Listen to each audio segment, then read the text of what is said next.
같이 함께 읽지는 않았지만 시편 80편 표제어는 이렇게 기록되어져 있습니다. 아삽의 시라고 기록됩니다. 그리고 인도자를 따라 소사님 에돛에 맞춰 부르는 노래라고 있습니다. 소사님이라는 뜻은 백합이라는 꽃을 말하고 있습니다. 에돛이라는 것은 증거를 말합니다. 아름다운 증거로 이렇게 의역을 해서 해석을 해도 괜찮을 것 같습니다. 다만 정확하게 이 소삿잎 에돛이 악기를 이야기하는지 음률을 얘기하는지 맞춰져서 부른다라는 것이 과연 무엇일까에 대한 여러 가지 신학적인 의미가 있습니다. 하지만 이 뜻을 의역적으로 해석한 것 같이 아름다운 노래로 이 시편 80편을 보아도 무방할 것 같습니다. 왜냐하면 시편 80편에 반복되어지는 말이 있습니다. 그것은 바로 3절의 말씀입니다. 우리 3절 같이 함께 읽겠습니다. 하나님이여 우리를 돌이키시고 주의 얼굴빛을 비추사 우리가 구원을 얻게 하소서. 아멘. 이 말은 뒤에 7절에서도 반복됩니다. 우리 7절의 말씀 같이 함께 있습니다. 만군의 하나님이여 우리를 회복하여 주시고 주의 얼굴의 광채를 비추사 우리가 구원을 얻게 하소서. 3절에 있었던 내용보다 조금 더 확장되어져서 말하고 있습니다. 그리고 마지막 절인 19절에도 이 말씀이 반복되어지고 조금 더 길게 확장되게 말합니다. 같이 있습니다. 만군의 하나님 여호와여 우리를 돌이켜 주시고 주의 얼굴의 광채를 우리에게 비추소서. 우리가 구원을 얻으리이다. 왜 이 아삽의 시라고 기록되어지는 시편 80편에서는 왜 이 기도를, 이 간구를 반복적으로 드리고 있을까요? 소사님 에돛이라는 표제어와 같이 쓰여진 성경이 시편 150편 중에 3구절 정도 있습니다. 시편 45편이고요, 시편 69편이고 시편 80편, 오늘 우리가 같이 함께 읽은 말씀입니다. 시편 45편에서 소사님이라는 것은 아름다운 신랑을 상징하는 곡초에 맞춰서 그 사랑의 노래로 사랑의 대상에 대해서 간절한 마음 가운데 소사님이라고 표제어를 맞춰서 부르고 있습니다. 시편 69편에도 동일하게 이 소사님이란 뜻이 쓰여져 있는데 너무나도 괴로운 상태 가운데서 이 소사님, 구원할 분이 하나님밖에 없다라는 간절한 가운데 69편도 얘기하고 있고요, 시편 80편도 그러한 동일선상 가운데 간절하게 하나님께 구하는 모습이 아름다운 것이다 라는 마음으로 이 소사님 에돛, 증거의 백합화, 아름다운 증거로 말합니다. 시편 80편의 간절함은 무엇입니까? 북이스라엘이 이제 심판으로 말미암아 나라가 멸망하게 된 것이 배경입니다. 아수르가 쳐들어왔을 때 북이스라엘은 아무것도 할 수 없었던 상황입니다. 그때 그들은 포기하고 그냥 될 대로 되라지 한 것이 아니라 시편 이 반복되어지는 가사 가운데 하나님께 기도를 하고 있는 것입니다. 우리 다시 한번 19절의 말씀 읽겠습니다. 만군의 하나님 여호와여 우리를 돌이켜 주시고 주의 얼굴의 광채를 우리에게 비추소서. 우리가 구원을 얻으리이다. 무슨 말입니까? 하나님 날 좀 봐주세요. 하나님 우리를 좀 봐주세요. 하나님 우리나라를 좀 봐주세요. 한 번이요? 아닙니다. 두 번이요? 아닙니다. 성경에서 말하는 3번 완전한 수 가운데 하나님만이 하실 수 있으니까 그 하나님께 간절히 구하는 것입니다. 반복적 기도가 되고 있습니다. 3절의 얼굴빛, 7절의 얼굴의 광채, 그리고 지금 이 19절 얼굴의 광채는요 단순한 밝음을 말하는 것이 아닙니다. 이 안에는, 이 광채 안에는 하나님의 보호가 있다라는 것입니다. 이 고대 근동 문화에서는 왕의 얼굴빛은 아마도 이런 의미일 것입니다. 죽을 수밖에 없는 죄인에게 왕이 다가가 너 얼굴을 들라, 무엇입니까? 사면을 받을 수 있는 기회가 있는 것입니다. 하나님의 얼굴빛은 이제 나라를 망하는 풍전등화의 상 가운데 북이스라엘에게 무엇입니까? 하늘에 하나님께서 우리를 보호해 주신다, 우리의 생명을 보존하게 하신다라는 것입니다. 그래서 시인은 반복적으로 3번이나 절박하게 하나님 날 좀 봐주십시오, 하나님 날 좀 봐주십시오, 하나님 제발 날 좀 봐주십시오.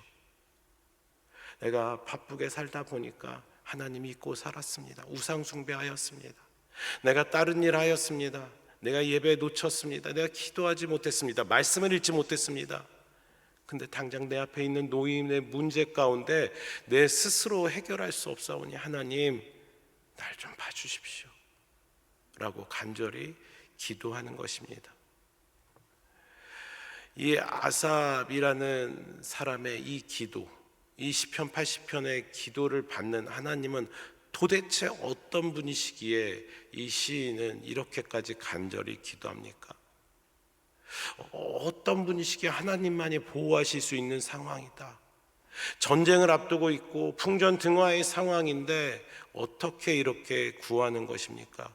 어떤 하나님이길래, 어떤 하나님을 신뢰하기에, 어떤 하나님을 믿기에 이렇게까지 신뢰합니까? 시편 80편 속에는 그 하나님의 모습 속에서 여러 가지를 이야기하고 있지만 단 한 가지의 모습을 같이 이 아침에 살펴보고자 합니다. 8절과 9절의 말씀입니다. 8절과 9절의 말씀 같이 함께 읽겠습니다. 주께서 한 포도나무를 애굽에서 가져다가 민족들을 쫓아내시고 그것을 심으셨나이다. 주께서 그 앞서 가꾸셨으므로 그 뿌리가 깊이 박혀서 땅에 가득하며, 주께서 애굽에서 가져다 심으셨다라고 합니다.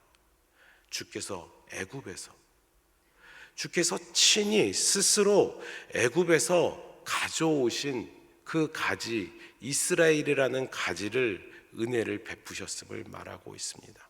하나님만이 주도자, 하나님만이 구원의 주도자라고 말씀하시는 것입니다. 이것은요, 우리의 시작이 하나님께 있으며 또 구원이 하나님께 달려 있음을 볼 수 있습니다. 또 말합니다. 민족들을 쫓아내시고 그것을 심으셨다라는 것은 하나님께서 가나안 땅의 이방 민족들을 몰아내시고 그 땅을 이스라엘이 거할 수 있는 자리를 마련하셨습니다. 선하게 준비하시는 분이다라는 것입니다. 하나님이 구원을 주도하시고 하나님이 선하게 준비하시는 분이라는 것입니다. 하나님은 우리의 미래를 선하게 예비하시는 목자 되시는 줄 믿습니다. 마지막 그 앞서 가꾸셨다 9절의 말씀에 있습니다. 하나님께서 농부처럼 직접 돌보셨다라는 것입니다. 저 사람에게 이 사람에게 시키신 것이 아니라 하나님께서 직접 이스라엘, 그리고 영적인 이스라엘인 여러분들을 돌보시는 줄 믿습니다. 뿌리가 깊이 내리고 땅에 퍼질 수 있도록 그들의 힘이 아니라 하나님이 가꾸셔서 그렇게 은혜가 임하는 것입니다. 그래서 누가복음의 말씀 가운데서도 예수님께서는 이렇게 말씀하시죠. 까마귀를 생각하라. 심지도 아니하고 거두지도 아니하며 골방도 없고 창고도 없으되 하나님이 기르시는 너희는 새보다 얼마나 더 귀하냐, 예수님은 말씀하십니다. 우리 귀한 존재인 여러분들을 위해서 하나님께서 친히 돌보시고 자라게 하여 주시는 줄 믿습니다. 오늘 시편 80편 가운데서는 그 시인은 하나님에 대한 이런 확신이 있기에 하나님께 3번이나 간구하며 매달리고 있습니다. 풍전등화의 상황 가운데 하나님께 매달리고 있습니다. 전쟁을 앞둔 상황 가운데 매달리고 있습니다. 하나님 날 좀 봐주십시오. 하나님 그 얼굴의 광채를 나에게 좀 달라고 하고 있습니다. 하나님께서 그렇게 북이스라엘 가운데 심판의 상황 가운데 놓여져 있지만 아삽이라는 이 시인은 주님 앞에 간절히 구하는 것입니다. 결국은 북이스라엘은 우리가 잘 아는 대로 멸망하게 됩니다. 사라지게 됩니다. 어쩌면 그 기도의 내용과 반하는 내용일 수도 있습니다. 그러나 오늘 저와 여러분들을 바라보며 영적인 이스라엘로 하나님의 크나큰 계획인 주 예수 그리스도, 그분의 놀라운 섭리를 이 기도를 통해서 응답하여 주신 줄 믿습니다. 네, 원래는 마른 장작 같은 쓸모없는 존재인 우리를 예수 그리스도를 통해 포도나무에 접붙임하게 하였습니다. 원래는 그냥 장작대기 같이 태워져서 없어져야 될 존재가 저이고 바로 여러분들이십니다. 그러나 예수 그리스도의 포도나무에 접붙임되어져서 이제 귀한 나무가 되었고요, 열매를 맺을 수 있는 존귀한 존재가 저와 여러분들이 된 줄 믿습니다. 예수 그리스도의 은혜로 말미암아. 그래서 우리는 주 안에서 성령의 열매를 맺어야 될 것을 또 다른 날주 갈라디아서 5장의 말씀 가운데 이야기를 하고 있습니다. 하나님께서 친히 가꾸셨는데 그냥 그 정도의 상태로 있는 것이 아니라 열매로 너희를 알리라 하신 그 주님의 말씀처럼 열매를 맺어야 합니다. 갈라디아서 5장 22절에서 24절의 말씀 같이 함께 읽겠습니다. 갈라디아서 5장 22절에서 24절의 말씀입니다. 같이 읽습니다. 오직 성령의 열매는 사랑과 희락과 화평과 오래 참음과 자비와 양선과 충성과 온유와 절제니 이 같은 것을 금지할 법이 없느니라. 그리스도 예수의 사람들은 육체와 함께 그 정욕과 탐심을 십자가에 못 박았느니라. 아멘. 성령의 열매를 맺을 수 있게 애굽에서 친히 하나님께서 가져오셨고요, 젖과 꿀이 흐르는 땅 가나안 땅 가운데 심으셨고요, 뿌리를 내릴 수 있게 먼저 가꾸셨습니다. 여러분, 그렇다면은 우리는 이 성령의 열매를 맺는 것이 우리에게 너무나도 당연합니다. 누군가는 말합니다. 사랑의 열매를 맺어야 된다, 희락의 열매를 맺어야 된다, 화평의 열매를, 오래 참음의 열매, 자비와 양선과 충성, 온유와 절제의 열매를 맺어야 된다라고 말합니다. 하지만 이 첫 시작 오직 성령의 열매 22절의 말씀은 단수를 이야기하고 있습니다. 성령의 열매는 하나가 있고요, 그 안에 있는 여러 가지의 모습들이 총체적으로 이 안에 있는 것입니다. 사랑의 열매 따로, 희락의 열매 따로, 화평의 열매 따로, 오래 참음의 열매 따로가 아니라 하나라는 것입니다. 성령의 열매를 하나님께서 친히 가꾸셨으므로 맺어져야 되는 존재가 저와 여러분들의 해야 되는 성도의 자세라는 것입니다. 하나의 이 열매를 맺어질 수 있도록 하나님께서 친히 갖고 오셨대요. 갖고 오셔도 우리가 죄 가운데 열매를 맺지 못하는 존재가 되니까 독생자 예수 그리스도까지 보내주셔서 이러한 열매를 맺어라, 예수 그리스도를 담는 이러한 성령의 열매를 맺어라라고 친히 우리에게 알려주셨습니다. 쓸모없고 하찮은 존재였는데 귀한 나무가 되어져서 예수 그리스도를 닮은 열매를 맺는 존재로 우리를 만드셨습니다. 우리를 가꾸고 계십니다. 여러분들을 이렇게 귀하게 여기시는 하나님이십니다. 그렇다면 여러분들 어떻게 하시겠습니까? 풍전등화와 같은 상황 가운데 어떻게 하시겠습니까? 전쟁과 같은 상황에 어떻게 하시겠습니까? 이번 주 한 주 가운데 그냥 평탄하면 좋겠지만 평탄하지 않은 것이 우리의 인생인 것을 우리가 너무나도 잘 알고 있습니다. 이런 일이 저런 일이, 그 상황 가운데 어떻게 하시겠습니까? 하나님께서 친히 가꾸시는데, 하나님께서 애굽에서부터 데리고 와서 이렇게 하셨는데 열매 맺지 못하는 우리의 삶을 보면서 어떻게 하시겠습니까? 하나님, 날 좀 봐주세요. 하나님, 얼굴의 강체를 나에게 좀 비춰 주십시오. 적당히가 아니라 간절히 3번이나 이 시편 80편의 시인이 기도하고 간절히 구하였던 것 같이 여러분들의 삶 가운데서도 하나님만 의지하며 하나님께 기도하는 여러분들이 되시길 주의 이름으로 축복합니다. 그때 하나님께서 당장은 내 눈앞에 보여지지 않는 것 같은 답답함에 있을지라도 하나님은 일하시며 역사하신 줄 믿습니다. 인간적인 방법이 아니라 하나님만의 방법으로 하나님께 구하시는 여러분들의 삶이 되시기를 주의 이름으로 축복합니다.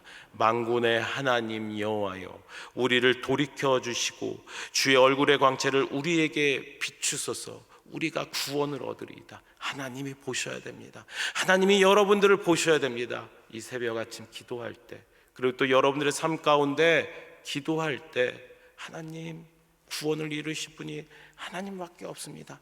날 좀 봐주세요. 날 좀 봐주세요. 간절히 계속해서 하나님을 구하시는 여러분들이 되시길 주의 이름으로 축복합니다. 이 시간 주기도문으로 기도 후에 그렇게 하나님의 은혜를 구하는 기도로 여러분들 이 시간 기도해 주시기 바랍니다. 함께 주기도문 하겠습니다. 하늘에 계신 우리 아버지여, 이름이 거룩히 여김을 받으시오며 나라의 마옵시며 뜻이 하늘에서 이룬 것 같이 땅에서도 이루어지이다.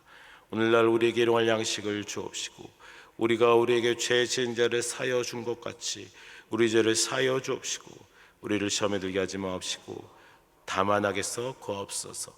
대개 나라와 권세와 영광이 아버지께 영원히 있사옵나이다. 아멘.